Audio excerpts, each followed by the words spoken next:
Hello guys, welcome to BL Sports. Now, when Arsene Wenger was trying to sign Kylian Mbappé in 2017, meeting with the 18-year-old in Paris and Wilfried and submitting in British pound 85 million bid to Monaco, there were a couple of things that always worried the Arsenal entourage. They were the same issues that worried them when they had flown out to France to meet the family shortly before Kylian's 16th birthday, when they perhaps had their best chance to sign him. One was the money. Even Wenger, not naive in the ways of football negotiation, was said to be taken aback at the sums. The other factor nagging away were those Real Madrid posters that plastered his bedroom. Being a fan of the club is hardly a clincher, for in the end Mbappé chose Paris Saint-Germain over Madrid. What first attracted you to multi-billionaire Qatari clubs, Kylian? But Arsenal had done their homework. They watched him 27 times that season in 2016-17, with Pat Rice, chief scout Steve Rowley and Francis Cagigao, now sporting director at Galatasaray, among the 6 different scouts they sent. Real Madrid sent his childhood idol, Zinedine Zidane, to court him and take him on a tour of their training ground.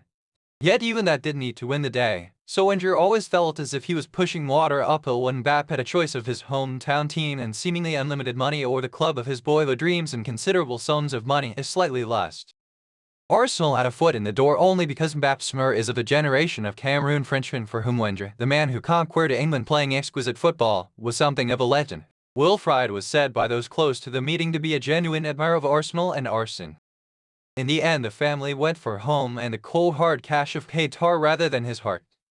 Yet those twin problems remain for any Premier League club now wanting to get in line to sign the man most likely to inherit Lionel Messi's crown as world's greatest player for the next decade. Chelsea and Manchester United can begin to form a figurative orderly queue if they wish, but Mbappé has an agreement to join Real Madrid for free in 2024. Madrid president Florentino Perez may not be able to keep up with Abu Dhabi or Qatar in monetary terms, but they can still offer decent cash with history and romance thrown in for good measure. Especially if by waiting until 2024, they are saving themselves a British pound 200 transfer fee. This is why President Nasser Al-Khelaifi, famously a stickler for contractual integrity when dealing with his coaches, he has fallen out so bitterly with Mbappé that he has barred him from traveling on his tour to Asia and put him up for sale. Last summer, with his contract expiring and with the prospect of becoming the world's richest free agent looming, Mbappé renewed his deal with holding up a shirt with 2025 on its back. You might think that implied the deal ran for 3 more years, but that would be to misunderstand the nuances of football and contract negotiation. What was presented as a 3-year deal was actually 2 years plus an option of 1 more year, but one which crucially allowed Mbappé to serve written notice should he not wish to see out the extra year. Last month Mbappé served that written notice. The letter bizarrely dated July 2022, with Mbappé insisting he had told the club back then of his discontent, meaning his contract will end in 2024. Al-Khelaifi, though, seems to have taken him at his word when Mbappé said that he would never force through a move on a free, they'd be allowing him to recoup the British pound 116 fee they paid for him, though that wasn't in the contract negotiated by lawyers but a mere understanding between boss and employee.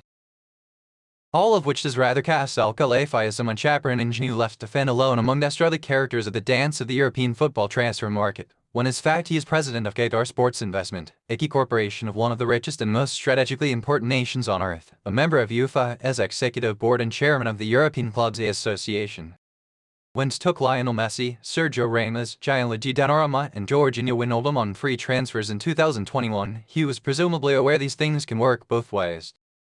That said, Al-Khelaifi appears to have had an epiphany of sorts when it comes to standing up to players. On Tuesday, at a team meeting at the club's new Poissy training ground, he is said to have delivered a speech to the squad telling them if anyone doesn't want to be here and fight for these colors, the door is open. The club disciplined Lionel Messi when he mistrained to promote Saudi Arabia last season, and insiders at the club insist that no more nice guy tone with the superstars is for real and that Mbappé will be left to rot on the bench if he doesn't leave this summer.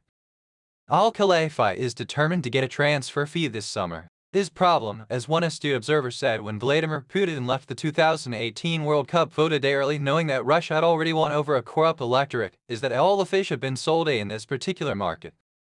Mbappé has made his choice. He is unlikely suddenly to commit to Chelsea with no European football or Manchester United, with very little chance of winning the Champions League or Premier League. Nor do those clubs have the resources to pay the kind of money that would keep Mbappé and the financial fair play auditors happy. The only game in town for PSG is to persuade Real Madrid that they need him now and to make some lowball British pound 75 offer so that Al-Khelaifi can extract something from this episode.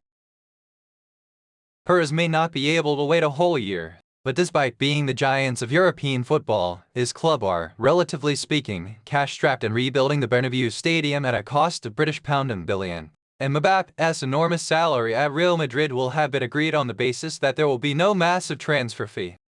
So there will be an almighty game of chicken over the coming weeks.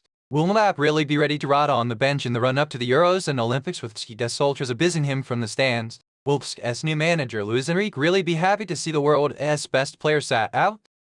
When the heat and fury dissipate, the most likely scenario is that a business compromise is reached, though it is unlikely one that takes Mbappe to the Premier League.